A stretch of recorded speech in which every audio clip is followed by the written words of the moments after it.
All right, welcome to Social Distillation, a submarine still of the internet, where we attempt to drop the bead, pour white lightning straight onto your brain. Welcome to this very frozen edition of Social Distillation. Are We you are frozen down there? we are dropping in temperature right now. I think it's like right above freezing right now. We're supposed to drop below by the time evening Well, hits. we had freezing rain all night, and it's actually turned into actual snow right now, and it's 22 degrees. Yay! So y'all are actually freezing. We're just going to be under freezing, I think, for Yeah. one night or two. So I covered Yeah, all the well, pipes and everything. But The joys of Texas weather, we're only going to have 2 days where the high is freezing, and then we're going to be back in the 40s on Sunday. So yeah, we should be back in the 60s by Super Bowl. So, yeah, for those that were screaming and hollering about last year's freeze, we get 2 days like this a year, so we're never Yeah. prepared. It would be like you Mhm. getting a hurricane in Cincinnati. It just doesn't happen very often. Mhm. So our houses aren't built for it. We got to take extra precautions, and pipes burst and people run out of material to repair it. So I don't think it's going to be that bad this year, because it was 4 days in the 20s, and that was the problem. That's how long you're in there, dripping the. But it seemed like last year, I don't remember exactly, but I feel like we had a full week with snow still on the ground up here, which is really unusual because generally when we get a freeze, it's like this. It's a couple of days of ice, maybe some Mhm. snow, and then it thaws out because it warms back up pretty quick. Yeah, well, and we're a little more temperate here because we're near the coast. We're about 10 miles from the water, so it's Yeah. gonna be a quicker turnaround, and we're usually a little bit less volatile in ours. Yep. But what do we got I'm today? mostly We've got misinformation on the docket today. Not that we're going to yeah, spread misinformation, but that's the topic of the day because of famous people. Everybody's yeah, talking about it, but we got to chime in. We're not trying to just trend. We got to chime in on the Rogan thing. I keep seeing people talking about Rogan or seeing his little response that he did, where he talked about, the to paraphrase him, the problem with misinformation is what is misinformation now turns out to be accepted fact Mm-hmm. 3, 4, 5, 6 months down the road, and he listed a number of examples. Well, especially the people who are screaming it, I guarantee you 100% they didn't sit through those 3-hour interviews and listen to the people talk that they're saying is misinformation. Absolutely. Yeah. In fact, I hear that word misinformation now, and it's such a buzzword now. I'm like, do you even know what it means? Right. Well, that's where I think the problem is deeper than what Rogan was talking about, because the idiots who were, oh, well, he's just a, pot smoking comedian, MMA enthusiast, he's not a doctor. Well, no, but he's interviewing doctors. So to your point, did you listen to the 3 hours of interviews, the 3-hour interviews, and what those doctors are saying are either right or they're not. They're either factual or they're wrong. That's where the problem for me is with misinformation, and where that started to drive me crazy is seeing that word, because it is something that, even if it's being used objectively, neutrally, without bias, it's still a relatively subjective term. And the way it's being used now, it's obviously a very subjective term. Well, the problem is why are they saying there's a disconnect? So it's just like the racism debate. There's a disconnect between what somebody means by it over here and what somebody thinks they mean. Psaki says misinformation. Everyday Joe Blow in the populace thinks, oh, it's incorrect information. No, their definition of misinformation is anything that causes vaccine hesitancy. It doesn't matter if it's true or not. It could be 100% a fact. Yeah. A chart. Remember, we had a video pulled where we used the CDC's data to talk about something related to that injection, and it got pulled down. There were no lies in there. I made an assumption. I told you what that assumption was, and we actually backworked the math to correct that mistake as well in the video. So there was no technically, by definition, misinformation, but by administration definition, by YouTube definition, by Google definition of misinformation, there was, because it could have created hesitancy in someone who's afraid of that outcome. And to me, that's where it's so insidious, because I don't give these people the benefit of the doubt. The politicians and the big tech big wigs. I think they know exactly what they're doing, which is smearing someone without ever having to engage that someone. And I think there's enough information out there that I don't even give these people the benefit of the doubt of ignorance. I think they know that what they are labeling as misinformation is factually correct, but they don't care. Well, and you see that in the political wind right now, where there's a lot of people trying to, I've heard it called a limited hangout. Instead of letting it all hang out, they let some things hang out that they want you to see because it's not going to be as problematic. Like, oh, well, yes, you can still transmit the disease even though you've had the vaccine. Yes, you're probably still going to get sick with Omicron, as Fauci says, even if you've been vaccinated, because what was his word? His words were, almost everyone will get sick with Omicron. Why is now that we got so BA2, hard for infants to get vaccinated? Oh, well, we don't even have the trials finished with that, and they're pushing for it. They're in the middle of the third phase trial on that, and they didn't have sufficient outcomes in the first two phases to get it, but they're still pushing for it. And if how many people have resigned in the FDA right now, and how many people are going to resign after this verdict that they get from the top down? But all of these things, first of all, did you listen to it? Second of all, if you're going to say, I don't agree with what they said, give me a point that you don't agree with. Because even the people that are defending him in a lot of media outlets are saying, well, I don't agree with what they were said in there, but he should be able to have these guests on. And I'm like, give me something you don't agree with. I can tell you things I didn't agree with in those. When McCullough says, if you've had it before, you can't get it again. No, that's not how your immune system works. Come on, Dr. McCullough, don't take that extreme of a position. You're better than that. You're a highly published author, and especially in cardiac disease and immune deficiency and everything. So don't take that stance, because it's not true. Nothing is absolute. That was, it didn't you say though that he came back later and modified that, or was that he tweeted on when Omicron started becoming big, he said, you very much will get Omicron even if you've been infected before. But yeah, it was just because I compared a lot of the doctors and people, some of them just got so almost rabid from the process, and he kind of went defending off themselves the edge a little bit. So yes, I could say that point. He's wrong here. I think, well, I wasn't going to die on the IVM hill, but now that further information has come out with the meta-analysis that we're all going by, that it was actually, the conclusion was changed because of funding. I don't know. I kind of want to fight that fight now. Because now it's no longer about that specific drug. It's about the misinformation, and it's about and misinformation in the scientific community. And again, this is worse than misinformation.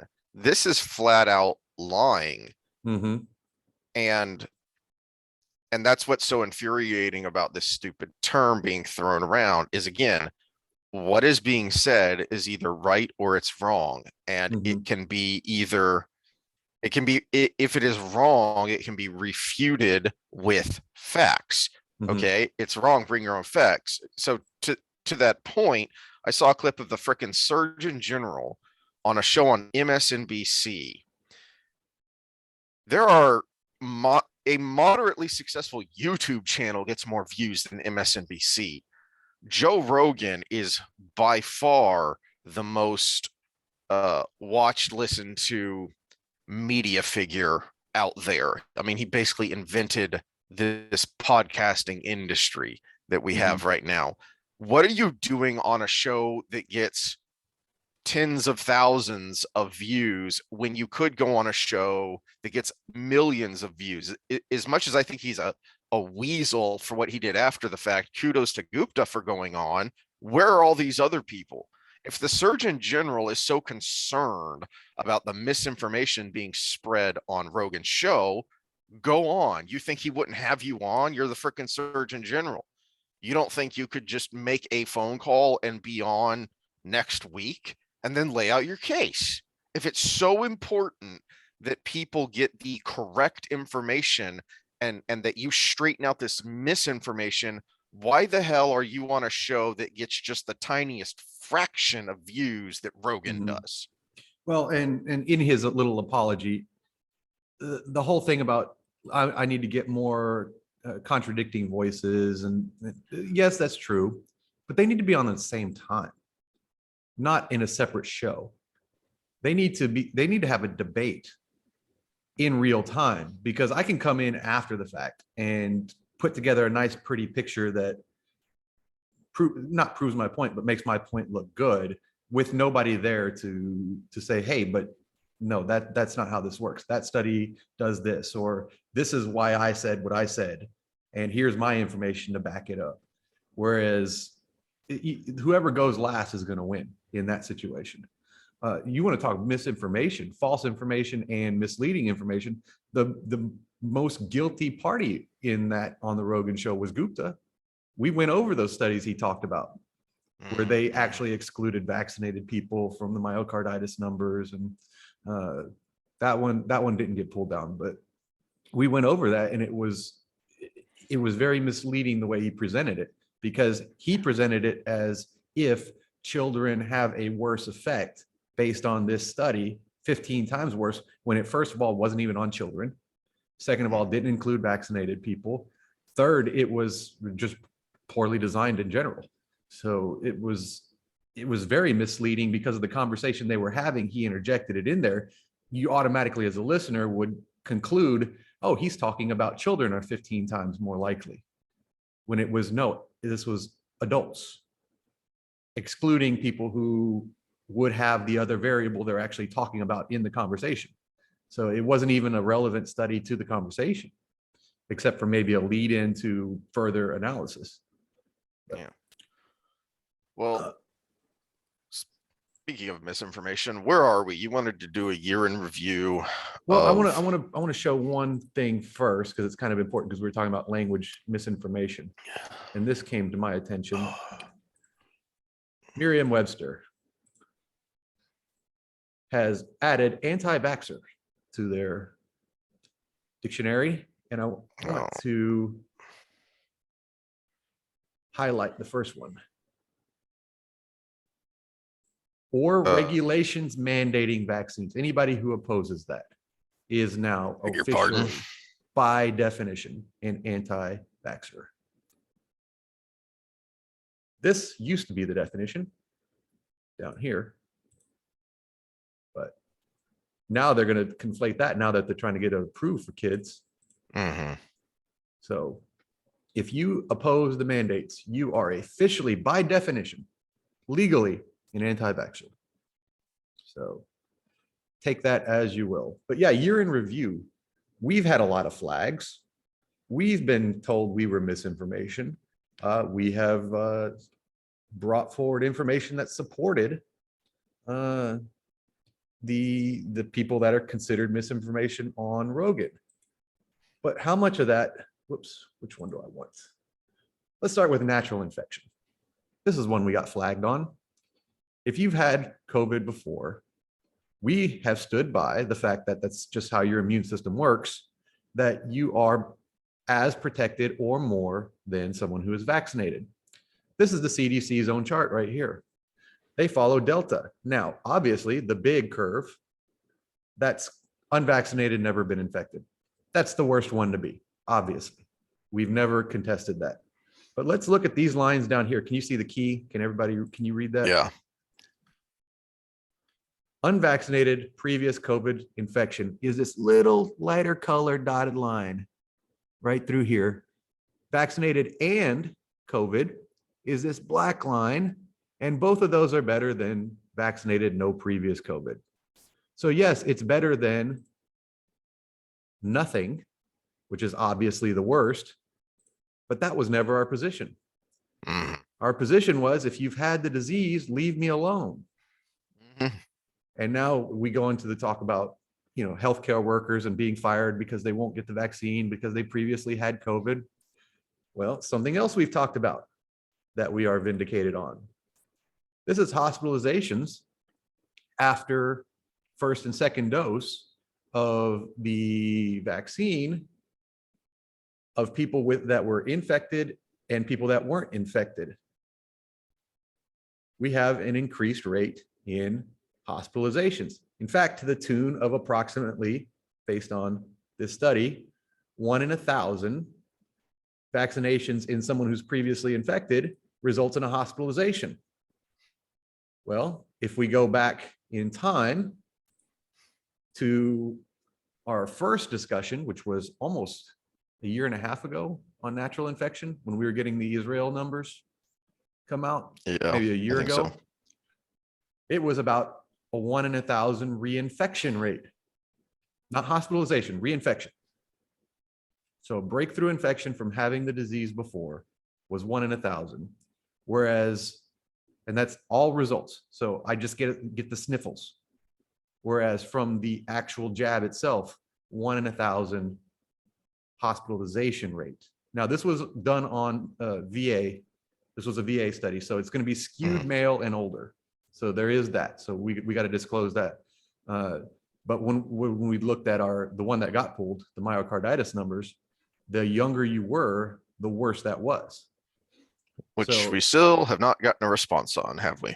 Nope, we haven't. No response. Well, that's another one we need to share. Let's see. So things we've talked about it, things that vindicated.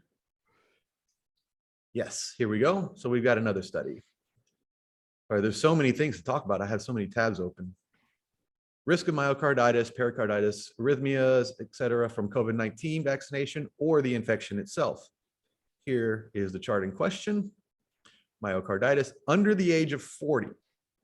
This is males and females. So remember, this is going to, if you separate males, it's going to skew upward because we're just more susceptible to it. So this line here is Pfizer. This line here is Moderna. And this line here is COVID itself. So if you're under 40, you're more likely to get myocarditis from Moderna than from the disease itself. Something, again, we've talked about and got pulled and never came back up. This is not fringe publication here. This is fully peer reviewed, not a preprint, anything. And these numbers were also available on the CDC website. So we've got, so we've got an increased risk, yes, more than Pfizer, but less than Moderna. But yet Moderna is still on the market, still has an EAU. They're still pushing it for younger adults. And again, this is going to skew more if you go with males. Now, other cardiac events, obviously COVID was worse. And we have to put the disclaimer, we are not recommending go out and get the disease. But this is real, was called misinformation. So do you want true information or do you want government sanctioned information? That's the question. If you have the true information, you can make your own adult decision. But I guess that's what makes us anti-vaxxers, because we believe in individual responsibility and decisions. Sam, seemingly random change of subject. How would you define fascism? Oof. That's a tough one because it has been, I mean, realistically, we just immediately go into a mode of thinking of historical fascists. And it's a complicated question because it depends on the society you're in at the time.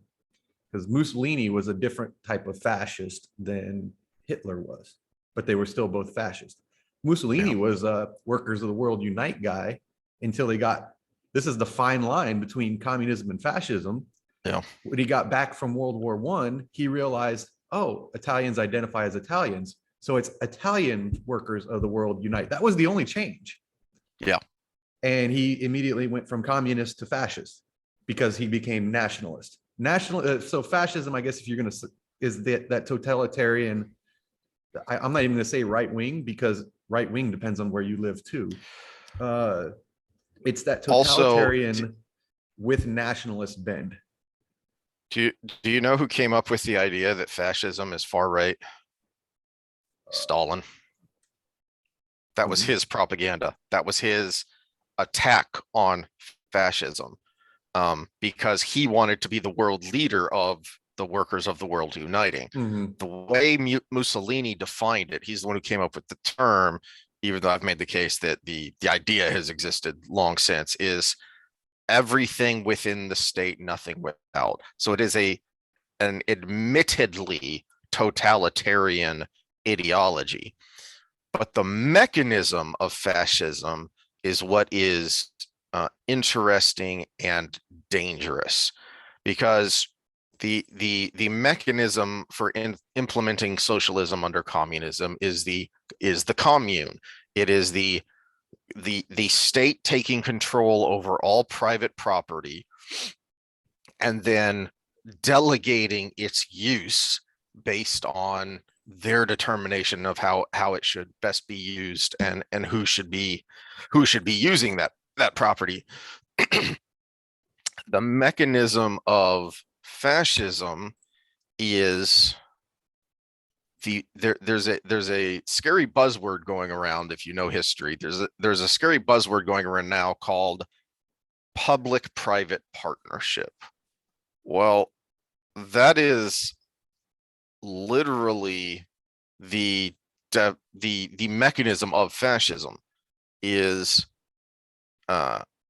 instead of taking over the private property, you simply enter into a close working relationship with big business, and then you run the country that way. You run people's lives that way. That's exactly what we're seeing here. This public-private partnership of government regulators, politicians working hand in hand with major media and information corporations to push the public in one specific direction. I brought this up, even though it's kind of a little, it's a meme to talk about the current state of situation, but I've heard the horseshoe theory. We're talking about the difference between fascists and communists was very small.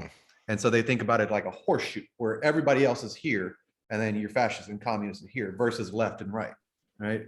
But that's why I like the compass, because if you put fascists up in this corner here, which would be the authoritarian right, it does make a horseshoe, because most of us are somewhere in this big open space here that isn't that authoritarian.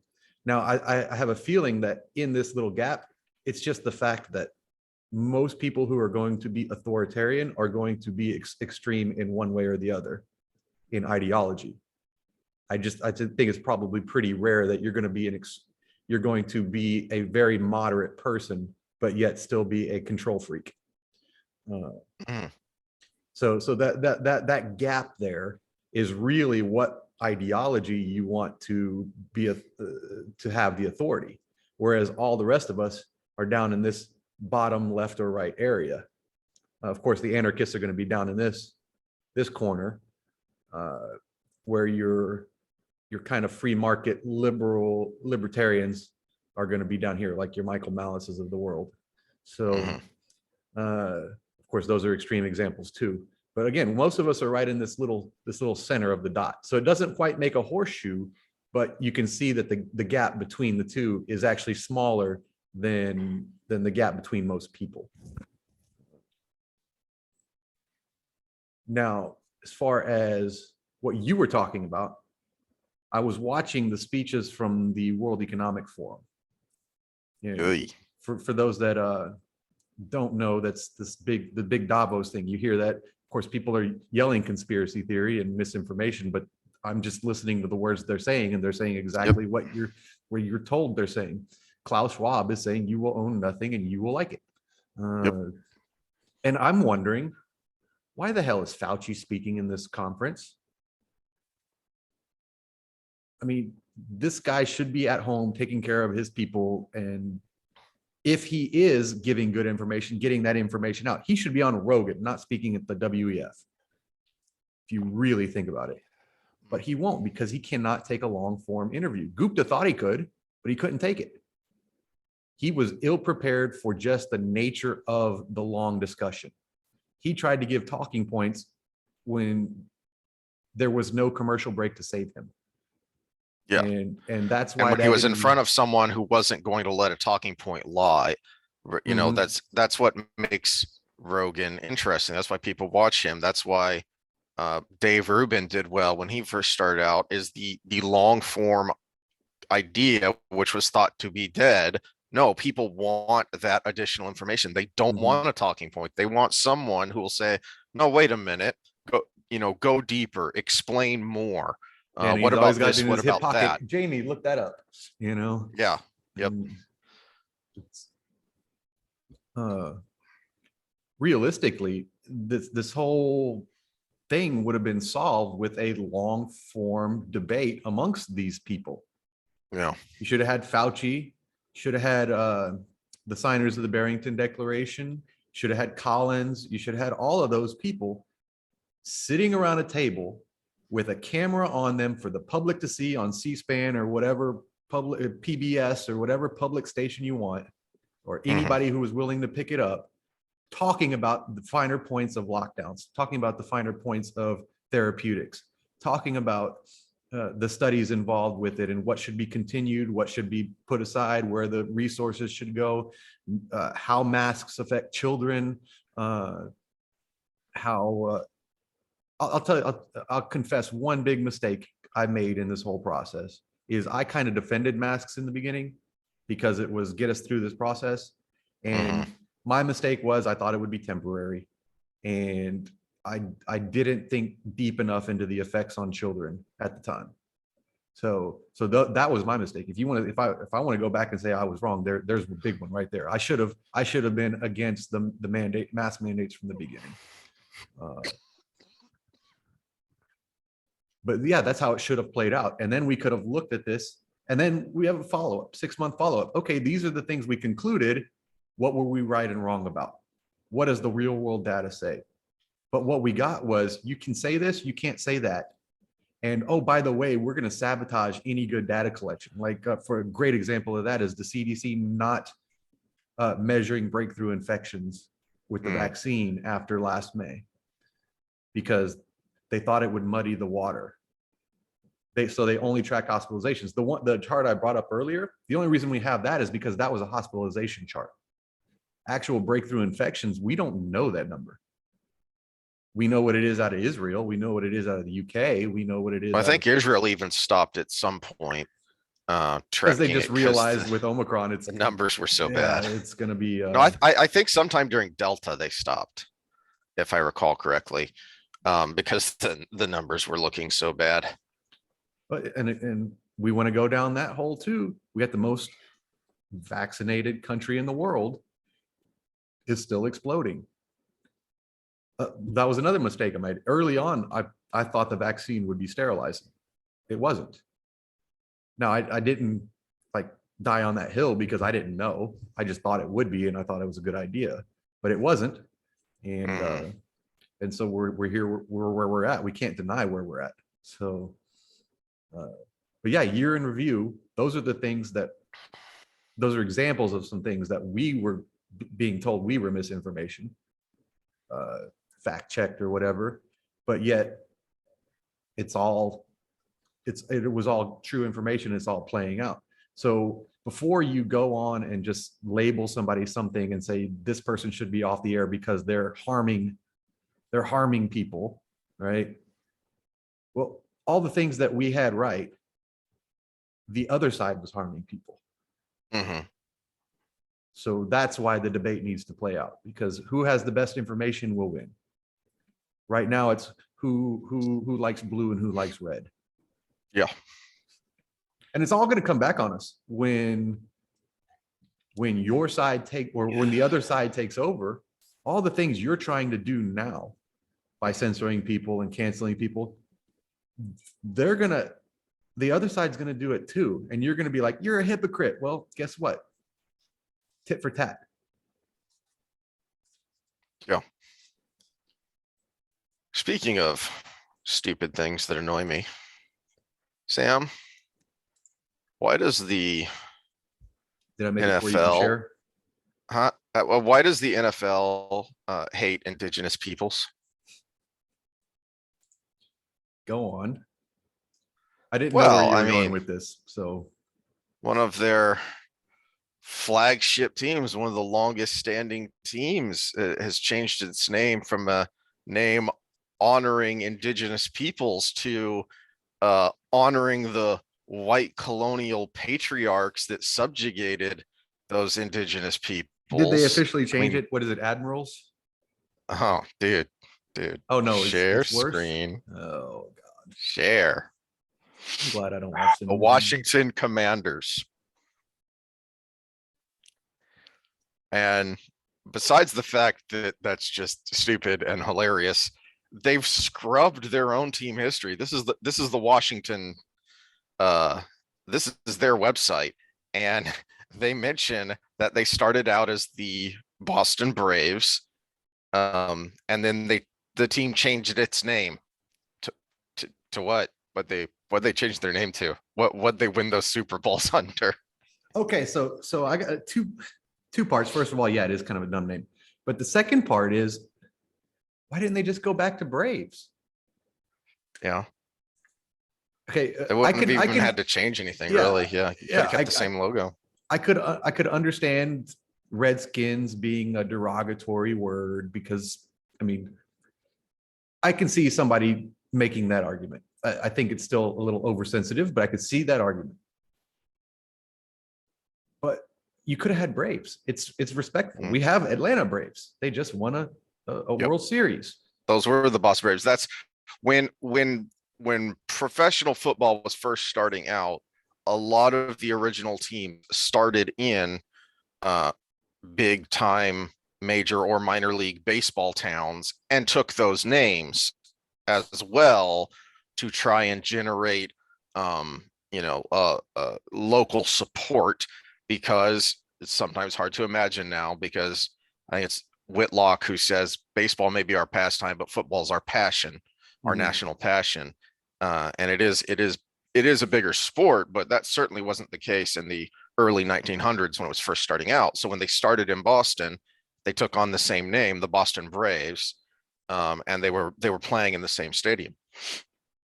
Yeah, I don't see why, or even, we got the Chiefs. That's obviously not going to change because it's respectful.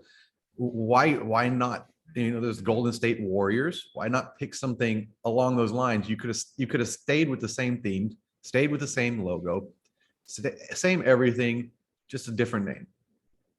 Yeah, you're right. What? So here's where it gets really absurd. Is it offensive? Is it really? Or is it liberal white people who find it offensive? This is a Washington Post poll from 2016. 9 in 10 Native Americans aren't offended by Redskins' name. So, yeah.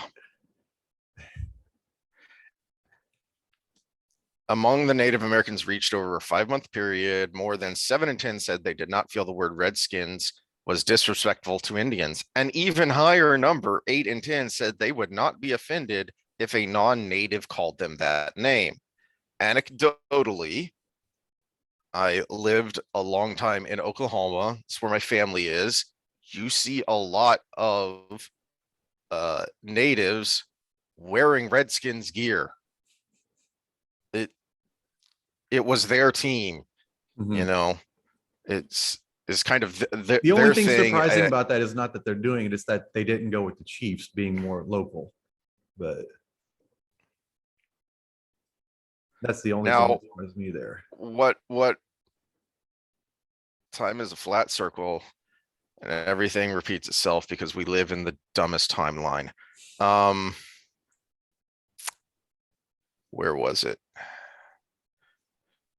I just reject the results, said Harjo, 70, who belongs to the Cheyenne and Hodlgi Muskogee tribes. I don't agree with them.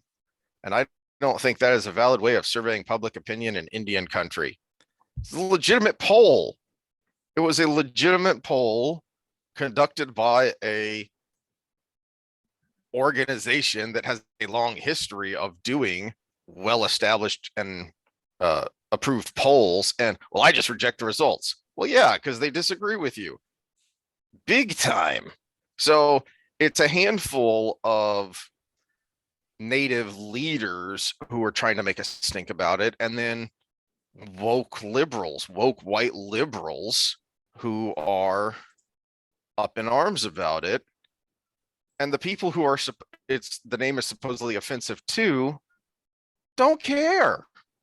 And in fact, a lot of them like it. Well, I got a little secret. It's never about the people they're talking about. Mm-hmm. It hasn't been. None of this has been. Just like defund the police was never about inner city neighborhoods because they want and need the police. Hold on, I have a meme for this.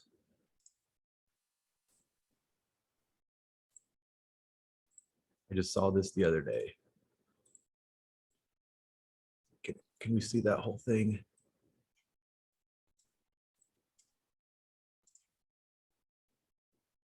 I have more of the thing you like. And everybody goes, yay, yay, yay, the thing. And then this one person says, I do not like the thing. You are a bad person if you do not address the fact that I do not like this thing. I've made changes to the thing. Now it's thing. Oh, well, we don't like it anymore. I'm going to look for a different thing. And then when he says, well, will you buy the thing? I never really had any interest in the thing. That's exactly how this has been work. It's like I think I've used the example before of McDonald's changing their menu to cater to health nuts who were raising a stink. Health nuts don't go to McDonald's. Yeah. Why are you catering to them? Now your fries don't taste as good. So I want to stay on this Redskins thing because it annoys the crap out of me. But so the Washington Post again, this is from 2020, had an interesting article on the origins of the word Redskin, and the earliest documented cases of the word were from Indians using the word and frequently using it red skin along with white skins. So that was how they differentiated. That is how they referred to people and the differences between the two races. So it originated as something completely not offensive. It was simply a descriptor in the same way that black and white are descriptors for people. Now, when I was digging around, I found this Marquette University Law School faculty blog, and this guy back in 2014 wrote a couple of entries on this because I don't know if people remember where this really got going, where it finally came to a head, because this has been going on for a long time. Where it finally came to a head is under the Obama administration.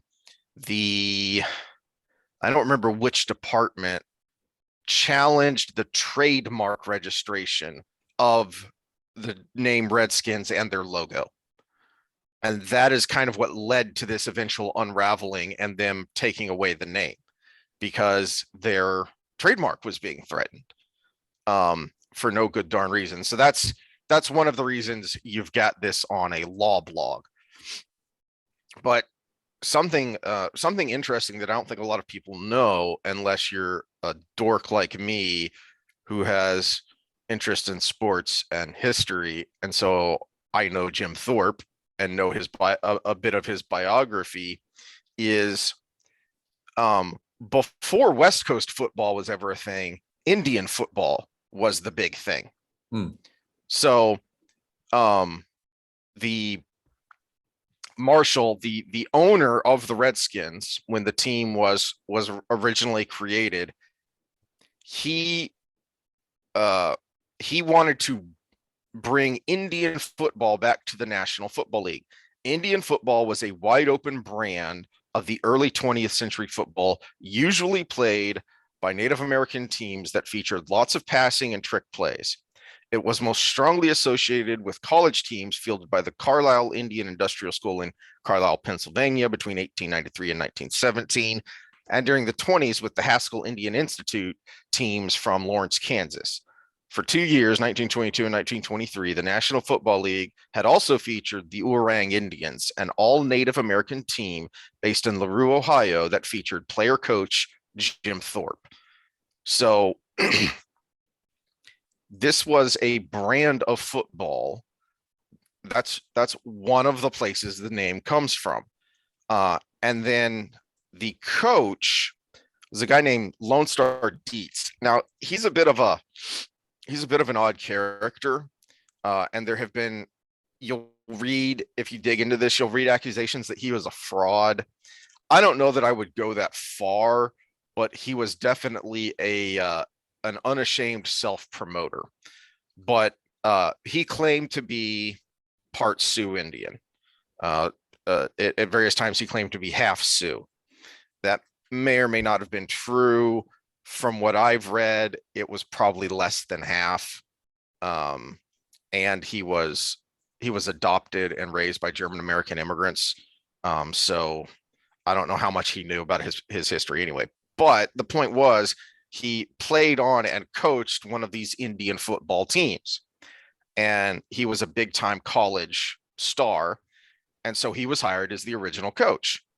And one of the other things you'll read if you dig into this is supposedly the only reason they changed the name from the Boston Braves to the Boston Redskins was to avoid confusion and for marketing purposes, so that because of the baseball Boston Braves.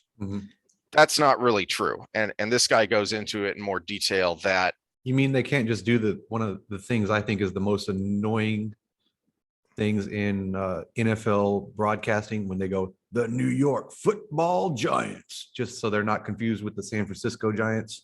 That annoys me every time. It's like, we know who you're talking about when you say New York Giants. So this supposed AP article revelation that debunks the idea that Redskins was chosen in honor of Dietz, and that's where this article came from that started to be passed around, is because Dan Snyder and Redskins fans in the organization had claimed that the team name was in honor of this part Sioux coach, as well as the style of football they were playing.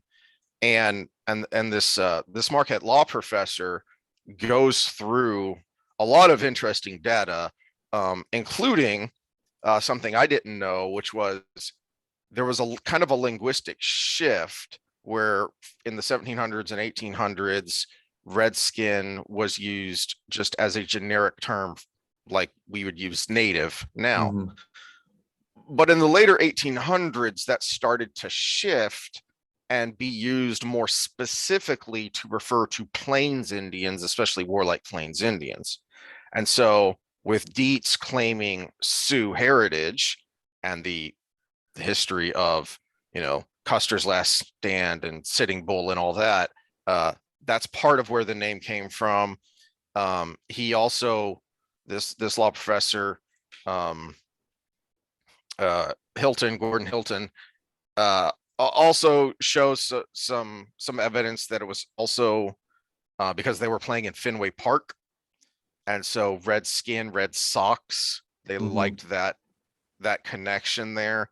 Point being, the history of the name is a lot more complicated. It wasn't even remotely offensive at the time, to the point that a lot of Indians played on the team. They were playing that brand of football, that they were purposefully brought in for that. You mean And social interactions is complicated? It's not just yeah, you you're think? a bigot, or we actually have to go. We have to get to the back to the race conversation for an episode, for a dedicated episode. I just got done talking to this last weekend Harris County Sheriff's Department officer. It's getting bad here. It's really bad. Yeah. Harris County, I think we're above Chicago now in excess homicides, and it's so bad now with the gun violence, not hashtag gun violence, but directed towards other people and towards cops, that they're going into every situation guns drawn now. They get a domestic violence call, they're going in guns drawn. They pull over somebody, they're already ready. If you open your door, guns drawn. It's gotten that bad in parts of Harris County. So and that's Houston proper, right? Houston proper, that's like yeah. Downtown Houston. Yeah. So now you're going to see, with that, just that fact alone, you're going to see an uptick in officer involved shootings, because the gun's already in your hand, the trigger's already ready to go.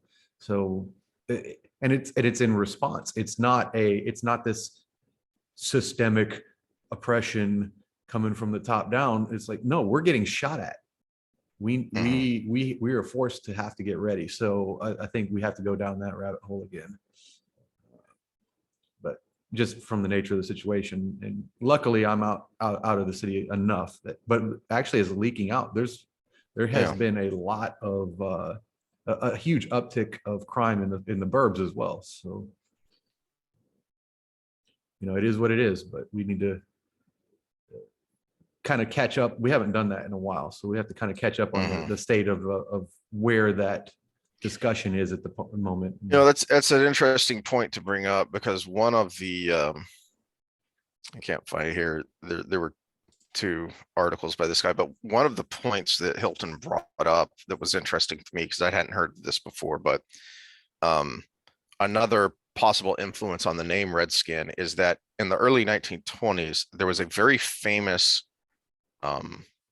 silent movie called Redskin. And it was praised widely, including by Native Americans and people sympathetic to them, because it was such a sympathetic portrayal. It's about a Navajo kid who goes to school, ends up doing really well, gets a scholarship to a prestigious Eastern school, only to find that despite his grades, despite his acumen, he can't fit into white society. He's not really allowed into white society, even though he was invited there with a scholarship. But then he goes back to the Navajo reservation, and now he doesn't fit in there either, because he's got this, Ivy League degree, and he spent time off in white culture, even though he wasn't allowed in there. But now he's an other, and now he doesn't fit in anywhere.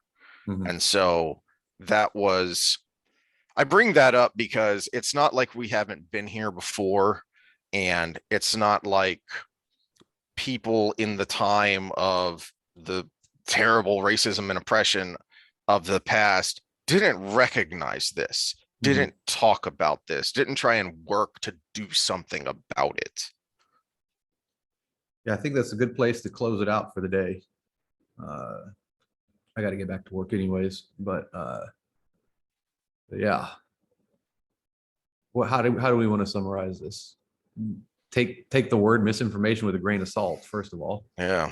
Actually watch dump truckload of salt. Yeah. Actually watch what you're told is wrong and make a decision for yourself like an adult. I'm